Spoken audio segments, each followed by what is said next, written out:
भारत में सीक्रेट कमरे में जिस डील के लिए मिले थे पुतिन और मोदी, अब रूस ने कर डाला उसका भयंकर खुलासा। हैदराबाद का बेगमपेट एयरपोर्ट बनेगा गवाह जब HAL की मुहर के साथ उतरेगा दुनिया का सबसे आधुनिक विमान। प्रतिबंधों का तमाचा मारकर रूस ने तैयार किया ऐसा उड़न खटोला जिसे देखकर बोइंग और एयरबस के भी पसीने छूट गए। जनवरी 2026 में मचेगा गदर। भारत की उड़ान योजना को मिलने वाला है अब तक का सबसे बड़ा ब्रह्मास्त्र। भारत के आसमान में एक नई जंग की शुरुआत होने वाली है और इस बार मैदान होगा हैदराबाद का बेगमपेट एयरपोर्ट। तारीख नोट कर लीजिए, 28 से 31 जनवरी 2026। पूरी दुनिया की नजरें भारत पर टिकी हैं क्योंकि विंग्स इंडिया 2026 में कुछ ऐसा होने जा रहा है जो पश्चिमी देशों की नींद हराम कर देगा। खबर आ रही है कि रूस अपने दो सबसे घातक और आधुनिक नागरिक विमानों SJ-100 और IL-114-300 को लेकर भारत आ रहा है। लेकिन रुकिए, ये सिर्फ एक प्रदर्शनी नहीं है। सबसे बड़ा धमाका तो ये है कि इन रूसी विमानों पर भारत की सरकारी company HAL, Hindustan aeronautics limited का लोगो लगा होगा। सोचिए, रूसी विमान और उस पर भारतीय ब्रांडिंग। यह इशारा साफ है कि पर्दे के पीछे कोई बहुत बड़ी खिचड़ी पक चुकी है। क्या भारत अब यात्री विमान भी खुद बनाने जा रहा है? क्या हम एयरबस और बोइंग की गुलामी से आजाद होने वाले हैं?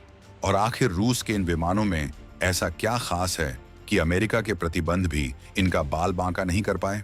हम आपको बताएंगे इस धमाकेदार खबर की पूरी कहानी, तो बने रहिएगा वीडियो पर। और इस संबंध में आपके जो भी विचार हो कमेंट में लिखकर जरूर बताइएगा। तो चलिए सबसे पहले समझते हैं कि आखिर जनवरी 2026 में हैदराबाद में क्या भूचाल आने वाला है। विंग्स इंडिया 2026 एशिया का सबसे बड़ा नागरिक उड्डयन शो है जहां दुनिया भर की कंपनियां अपनी ताकत दिखाती हैं। लेकिन इस बार महफिल लूटने की तैयारी रूस ने कर ली है।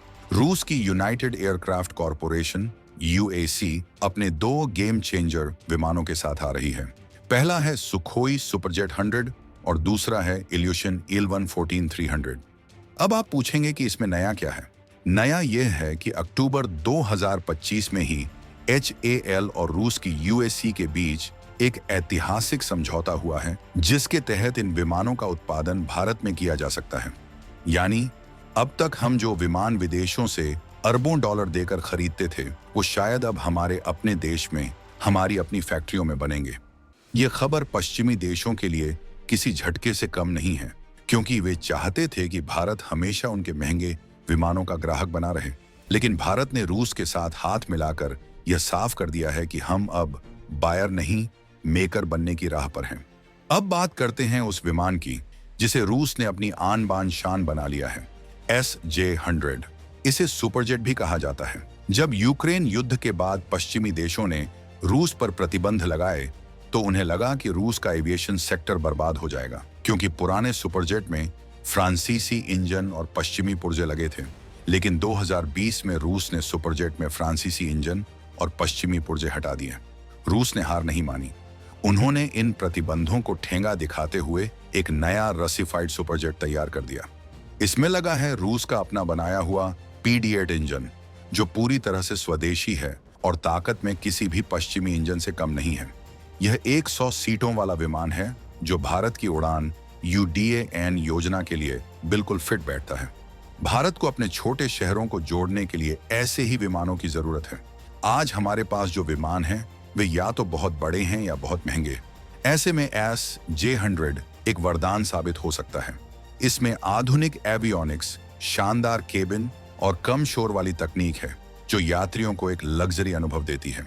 और सबसे बड़ी बात, अगर यह भारत में बना तो इसकी कीमत पश्चिमी विमानों के मुकाबले बहुत कम होगी। लेकिन कहानी यहीं खत्म नहीं होती। रूस का दूसरा इक्का है IL-114-300। यह विमान उन जगहों के लिए बना है जहां फैंसी पश्चिमी जेट जाने से डरते हैं। यह एक टर्बोप्रॉप विमान है, यानी पंखों वाला मजबूत जहाज। इसकी सबसे बड़ी खासियत यह है कि इसे उतरने के लिए पक्के रनवे की भी जरूरत नहीं है। यह मिट्टी, घास या ऊबड़ खाबड़ जमीन पर भी आसानी से लैंड कर सकता है। भारत के नॉर्थ ईस्ट, हिमालय के पहाड़ी इलाकों या छोटे कस्बों में जहां एयरपोर्ट की सुविधाएं बहुत अच्छी नहीं हैं, वहां यह विमान किसी संजीवनी बूटी से कम नहीं है। यह 60 से 68 यात्रियों को ले जा सकता है और इसकी परिचालन लागत भी बहुत कम है। आज भारत में ATR जैसे विदेशी विमानों का दबदबा है, लेकिन IL-114-300 उन्हें कड़ी टक्कर देने के लिए तैयार है। ये विमान खराब मौसम, धूल और बर्फीली हवाओं को भी झेल सकता है, जो इसे भारत की भौगोलिक परिस्थितियों के लिए एकदम सही बनाता है। सोचिए, आपके शहर के छोटे से मैदान से भी अब हवाई जहाज उड़ सकेगा। ये सपना अब सच होने वाला है। अब जरा इस पूरे खेल के जियोपॉलिटिकल एंगल को समझिए। पश्चिमी देश, खासकर अमेरिका और यूरोप, नहीं चाहते कि भारत और रूस की दोस्ती इतनी गहरी हो। वे लगातार भारत पर दबाव बनाते रहे हैं कि रूस से हथियार या तकनीक न खरीदी जाए, लेकिन भारत ने अपनी स्ट्रेटेजिक ऑटोनॉमी, रणनीतिक स्वायत्तता दिखाई है। HAL के साथ मिलकर रूस न सिर्फ विमान बेचना चाहता है, बल्कि टेक्नोलॉजी ट्रांसफर भी करना चाहता है। इसका मतलब है कि रूस हमें यह भी सिखाएगा कि ये विमान बनते कैसे हैं। ये मेक इन इंडिया के लिए एक बहुत बड़ी जीत होगी। अगर हम भारत में यात्री विमान बनाने लगे तो लाखों लोगों को रोजगार मिलेगा, हमारी इंजीनियरिंग क्षमता बढ़ेगी और हम दुनिया के दूसरे देशों को भी विमान निर्यात कर पाएंगे। बोइंग और एयरबस के पास आज इतने ऑर्डर पेंडिंग हैं कि उन्हें विमान डिलीवर करने में सालों लग रहे हैं। ऐसे में भारत के पास एक सुनहरा मौका है कि वह इस खाली जगह को भर दे और ग्लोबल एविएशन मैन्युफैक्चरिंग हब बन जाए। इस समझौते का एक और पहलू है उड़ान उड़े देश का आम नागरिक योजना।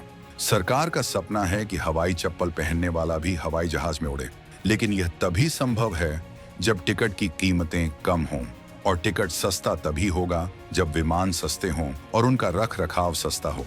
SJ-100, IL-114-300 इसी समस्या का समाधान है। पश्चिमी विमानों के स्पेयर पार्ट्स महंगे आते हैं और उनका मेंटेनेंस भी खर्चीला होता है, लेकिन रूसी तकनीक मजबूत और किफायती मानी जाती है। अगर HAL इनका उत्पादन भारत में करता है तो स्पेयर पार्ट्स की कोई कमी नहीं होगी और मेंटेनेंस भी घर में ही हो जाएगा। इससे एयरलाइंस का खर्चा बचेगा और अंततः आम आदमी को सस्ता टिकट मिलेगा। 2026 में जब ये विमान हैदराबाद के आसमान में गर्जना करेंगे तो यह सिर्फ एक शो नहीं होगा, बल्कि भारत के मध्यम वर्ग के लिए एक नई उम्मीद की किरण होगी। हालांकि रास्ता इतना भी आसान नहीं है। पश्चिमी लॉबी पूरी ताकत लगाएगी कि यह डील सफल न हो। वे सुरक्षा और सर्टिफिकेशन के नाम पर सवाल उठाएंगे। वे कहेंगे कि रूसी विमान सुरक्षित नहीं है, लेकिन सच्चाई यह है कि नया SJ-100 और IL-114-300 आधुनिकतम सुरक्षा मानकों पर खरे उतरे हैं। रूस ने पिछले कुछ सालों में अपनी एविएशन इंडस्ट्री को पूरी तरह से बदल दिया है। उन्होंने दिखा दिया है कि वे किसी के भरोसे नहीं बैठे हैं। भारत को भी अब यही करना है। हमें अपनी जरूरतों के लिए किसी का मुंह ताकने की जरूरत नहीं होनी चाहिए। अगर रूस हमें तकनीक दे रहा है और साथ मिलकर काम करने को तैयार है, तो हमें इस मौके को दोनों हाथों से लपक लेना चाहिए। HAL का ट्रैक रिकॉर्ड भी अब सुधर रहा है और तेजस फाइटर जेट की सफलता के बाद उनका आत्मविश्वास 7वें आसमान पर है। अब बारी है सिविल एविएशन में झंडा गाड़ने की। तो दोस्तों, तैयार हो जाइए जनवरी 2026 के उस मंजर के लिए, जब बेगमपेट एयरपोर्ट पर भारत और रूस की दोस्ती एक नई उड़ान भरेगी। SJ-100 की रफ्तार और IL-114-300 की मजबूती मिलकर भारतीय आसमान की तस्वीर बदलने वाली है। ये सिर्फ विमानों का सौदा नहीं है, ये भारत के आत्मसम्मान और आत्मनिर्भरता की उड़ान है। ये उन ताकतों को करारा जवाब है जो सोचते थे कि भारत हमेशा उनके इशारों पर नाचेगा। अब भारत अपनी शर्तों पर उड़ेगा और अपनी मर्जी से अपना आसमान चुनेगा। आपको क्या लगता है, क्या भारत में बने ये रूसी विमान हमारी हवाई यात्रा को सस्ता और सुगम बना पाएंगे? क्या हमें पश्चिमी कंपनियों को छोड़कर रूस के साथ मिलकर अपना खुद का पैसेंजर प्लेन बनाना चाहिए? अपनी राय कमेंट्स में जरूर बताइएगा, क्योंकि आपकी एक राय देश की सोच बदल सकती है। और रुकिए, अगले वीडियो में हम खुलासा करेंगे रूस के एक और बड़े प्रोजेक्ट MC-21 के बारे में, जिसे बोइंग किलर कहा जा रहा है, और कैसे भारत इसमें भी एक बड़ा रोल प्ले कर सकता है। उस धमाकेदार वीडियो को देखने के लिए चैनल को सब्सक्राइब करना और बेल आइकन दबाना बिल्कुल मत भूलिएगा। जय हिंद, जय भारत।